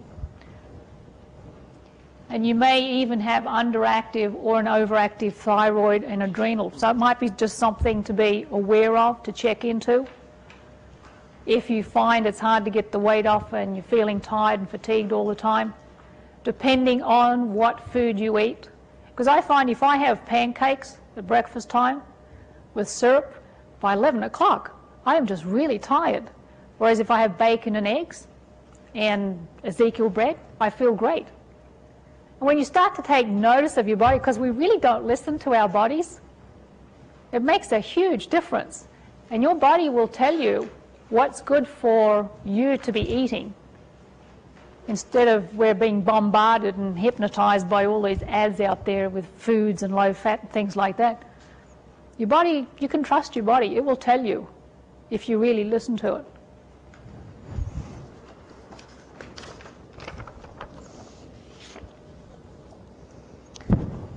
So if you're a slow burner, I know this is a bit difficult because you haven't done the questionnaire, so you don't really know which side of the fence you're on. But you need to emphasize low fat, low purine proteins. Low purine is a specific type of protein that's found in red meat, in herrings, sardines. For anybody who likes those, if you gravitate towards those, that probably means you need some of this particular type of protein in red meats. It's important, from what I've read, to have protein of some sort at most meals. And a lot of my clients have found that when they don't do the protein, then they get tired. If they do protein, it will give them a lot more energy for a lot longer. So simply changing just the protein piece of it makes a difference, whether or not you're a fast or a slow burner. So instead of having, say, a donut at morning tea time, you have nuts. There's a huge difference. You'll notice in your energy, a big difference. Processed foods for anybody are not good because they have been processed, they're not natural, and the body has a harder time working with processed foods. Dairy for slow burners, because of the calcium in the dairy, calcium slows down the processing, the burn rate. So if you're already slow, you don't want to slow it down anymore by doing a lot of dairy because of the calcium in it. Fat also obviously slows it down. So you've got fat in dairy as well, so you're slowing it down even more. And you need to balance the high and the low starch carbohydrates, because most people who are the carbohydrate type tend to gravitate towards the quick fixes, the white breads and the donuts and the bagels and things like that.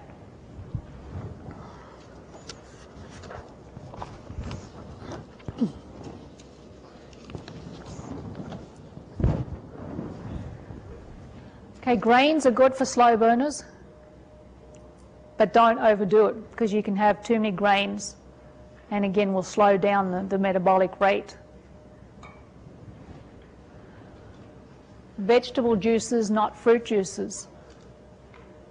Pardon? V8 is a vegetable juice. Because fruit juices, again, because number one, they tend to, a lot of them have high glycemic rate, like a pineapple juice, and there's no fiber to mitigate that. The slow burners need to balance any of the acid that they've already got in the body. Beans. What am I looking at? Beans, peas, and lentils. Again, watch those for the slow burners because they'll slow you down even more. And there are some other, like cauliflower, that will slow down slow burners. The fats and oils, particularly the hydrogenated, again, because like with glycemic indexing, the fats and oils slow down your rate. And you're already too slow. What you're trying to do is add some more fire add some more fuel onto the fire to bring up that burn rate. And the potassium, which is in bananas and citrus fruits, because potassium will raise that metabolic rate.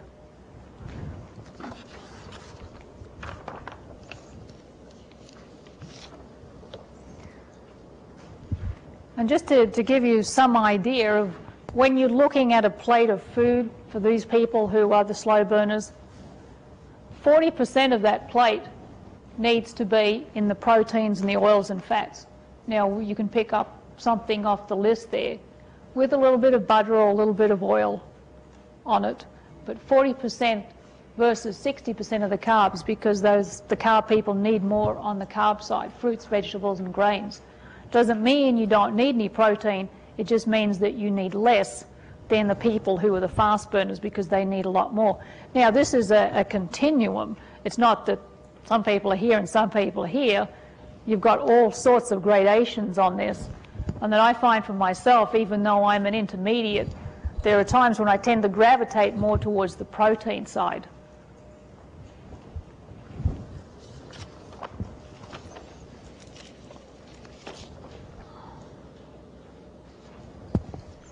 Okay, for the fast burners, if you give them a lot of proteins like breads and cereals, it's like throwing a paper plate on a furnace. It just gets burnt up and that's it. And then they're going around saying, I've got no energy, I've got no fuel, what am I going to do now? So these are really the people, and oftentimes they tend to be O blood types, I have to say, not always, but What blood type? O. The carbs could be more on the A side, but again, not necessarily because there's such a mix. It makes it very difficult. But for these O's, things like bacon and eggs for breakfast, or if they're going to do fruit, put a protein with it, like cottage cheese, for instance. Because they will crave, and I've seen this, salty foods. I know somebody who's a fast burner who's constantly eating peanuts, salted peanuts. If I ate that many salted peanuts, I'd be sick. But that particular type just happens to crave something that's heavy in the protein, it's salty.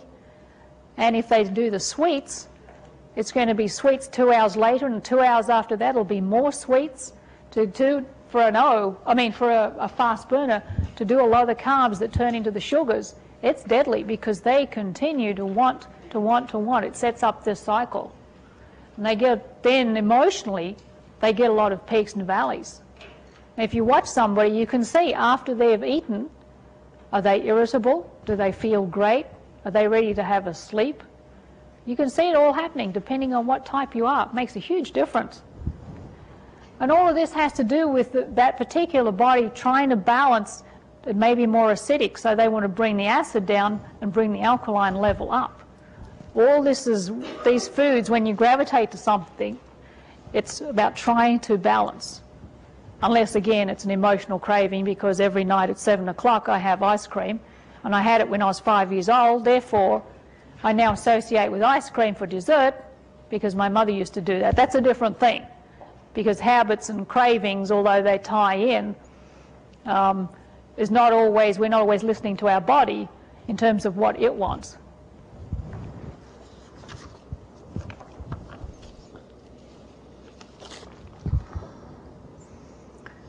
So the fast burners, should never really eat carbohydrates on their own.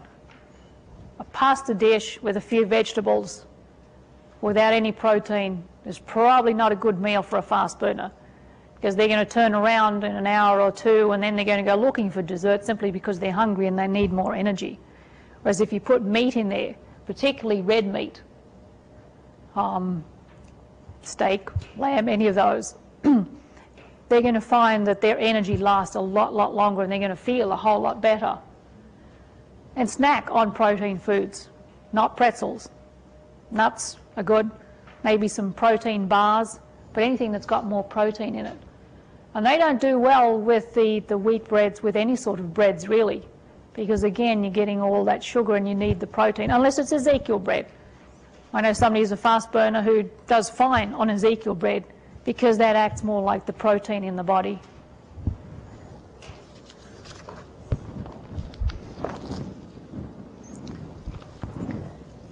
They need to watch the fruits.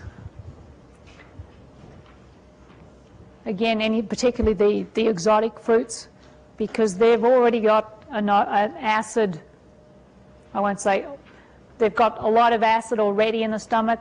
You dump a whole bunch more acid from a lot of the citrus fruits, which have a lot of acid, then you're just increasing that imbalance. So they need more of the alkaline type fruits or fruit juices, which is why they should go with the vegetable juices, because they tend to alkalize the already acidic stomach.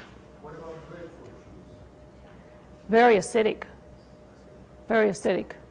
Now, it depends on what side of the fence you are. That may or may not be good for you. And the fast burners, because they do burn so fast and burn it up so quickly, need more of the fats and the oils. Olive oil is probably the best, as far as I'm concerned, that's a personal opinion, or butter, because they're trying to slow down the burn rate so that the food that they take in has more time to be absorbed, so more of the nutrition can come out, so that they're not immediately looking for something else to eat. Yes? Do you have any thoughts about this interest in flaxseed oil now, which has more linoleic acid than olive oil? Do you know much about that? I've read about it. From everything I've read, it is very good to do the flaxseed oil. The other one is Purina, I think it's called, that's not unlike flaxseed. But from everything that I've read all sorts of positive articles about flaxseed oil. Yes? Do you have a question there that will help us to discern whether or not we are fasting slowly? It was in the handout package. Or it looks like this. It says metabolic profiling. Okay. And it actually in there breaks down what basically a plate should look like depending on which ones of the fast slow you are. So this is going to help us determine whether we are fast or slow? Yes. Just be careful when you add it up at the end, because you need to have a 5-point spread. If you just look at the numbers, just make sure you read the instructions underneath. Yes? Any practical comment on what to do if you get into a family situation where you have different combinations? You might have some high burners and some slow burners, or just a combination of these things. That is difficult, I have to say, because I happen to be one side and my fiance happens to be the other side. And you really have to stop and think. And sometimes I do 2 different meals. Well, I'll do a steak for him and I'll do a piece of chicken for myself. And I'll probably do sweet potato. I mean, we both do sweet potato, and maybe some beans or peas. But oftentimes he has the steak and I do the fish or the chicken. And if I do a pasta dish, I might take some out and then I might put some steak or something else in there for him. Not always, because even if you're intermediate, you still need some of both sides. And even if you're on the carb side, as long as you only have a little bit. But if you're predominantly a carb person and you're doing steak, say every night or even twice a day, you might find that that's really causing you to become even slower, because your body needs less of that. So you really have to stop and think, particularly if you've got 4 or 5 people in the family and they're all different, then do we have time to do this is the other question. So again, the plate for the fast burner tends to look 70% on the protein and the oil and fat side and only 30% on the carb side. So more oils, fats and proteins.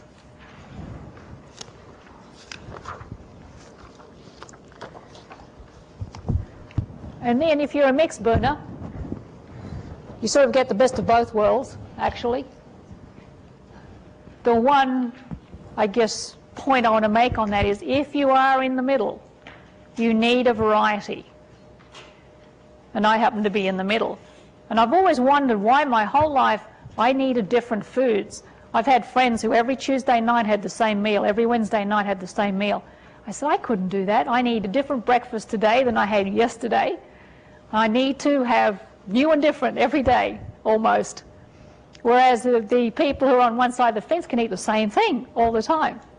So it is really important that if you are in the middle, you have a variety, because what will happen is if you don't, if you tend to have steak all the time, you're going to develop some of the problems that the people who are on that side of the fence develop. Or if you eat too many carbs, you'll develop some of those problems that they have. So it's important that you stick to a variety. Again, you do need proteins. I think, quite frankly, we all need some sort of protein fairly frequently because it does help to give you the energy that you need. Again, I'm not saying red meat can be any sort of protein. Don't overdo the breads for some of the reasons that we've already mentioned. And moderate amounts of fats or oils.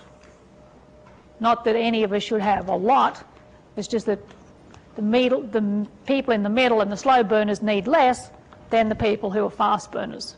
Again, that still means everybody needs to keep it down to 30% or less. And so, for those of us in the middle, the plate is sort of a 50-50 plate.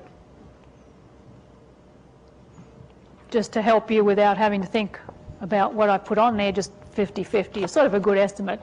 And it might be 45-65 for some people, but around about that is a good. I know I went through that very quickly. Does anybody have any questions on that piece or both pieces? Yes? In the way you described it, slow, fast, and mixed, we're missing one of the materials that you have. But the handout tells profile 1, 2, 3, and doesn't say anything about slow, fast, and mixed. Okay, profile 1, and I'll explain why that is in a minute. Profile 1 is the carbohydrate, the slow. Profile 2 is the fast, the protein. And profile 3 is the mixed. The reason it says 1, 2, and 3 is this is put out by a company called Manatech. They do the glyconutrients, and they have the license to use this particular metabolic profiling piece. It's the only other place to get it is in the book that's called The Metabolic Typing Diet. Bill Wolcott put it out. Could you just do the 1, 2, and 3 again? Yeah. The 1 is the carbohydrate, which is the slow side. The 2 is the protein, which is the fast. And the 3 is the mixed.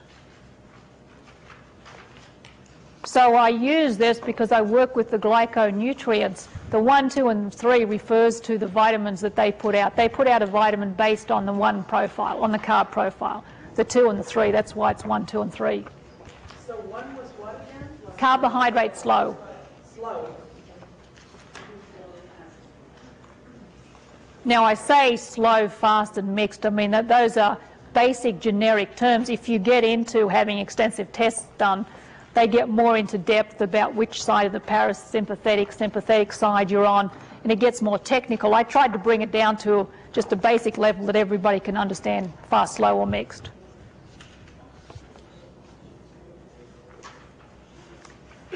No more questions? Yes, one more? One more Yes. question. One of those early sugars you talked about that was a special name, Trutina dulcim.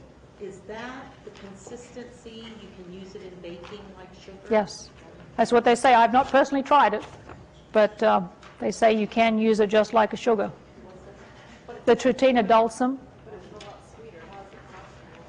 I mean, in terms of what it does in the product, but you only use a little bit of it, like the stevia. Right, applesauce or something else. Oh no, that was on the stevia. You need to use the applesauce. What they're saying about the Tritina dulcim, because it's made from a fruit, is that it works just like a sugar.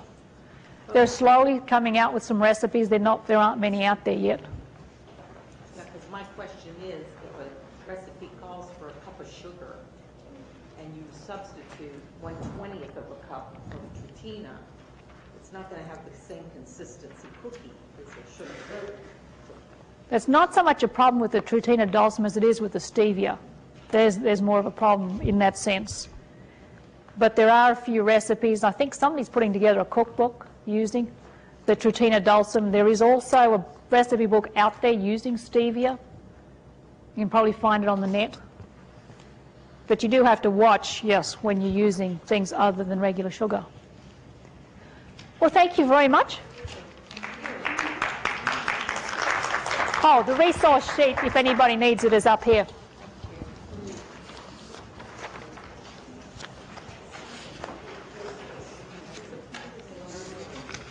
Thank you.